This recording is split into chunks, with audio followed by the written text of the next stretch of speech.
माजी मुख्यमंत्री आणि काँग्रेसचे नेते पृथ्वीराज चव्हाण यांच्या विरोधामध्ये शिंदेची शिवसेना चांगलीच आक्रमक झालेली आहे। पृथ्वीराज चव्हाण यांच्या सनातन दहशतवादाच्या वक्तव्यावरून आज आंदोलन करण्यात आलेलं आहे। मुंबईतील दादर परिसरामध्ये शिंदेच्या शिवसेनेनं हे आंदोलन केलेलं आहे। पृथ्वीराज चव्हाण यांच्या विरोधात यावेळेला जोरदार घोषणाबाजी देखील करण्यात आली।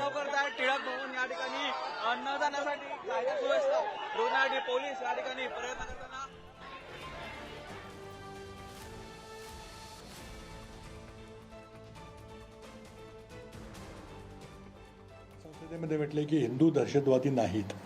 तुम्ही धर्माचा लेबल का देताय त्यांना? आणि म्हणून तुम्हाला पुन्हा आठवण काल मी करून दिली, आज पुन्हा करून देतो। स्वतंत्र भारतामधील पहिली दहशतवादी घटना ही नथुराम गोडसे यांनी केली। राष्ट्रपिता महात्मा गांधींचा खून केला।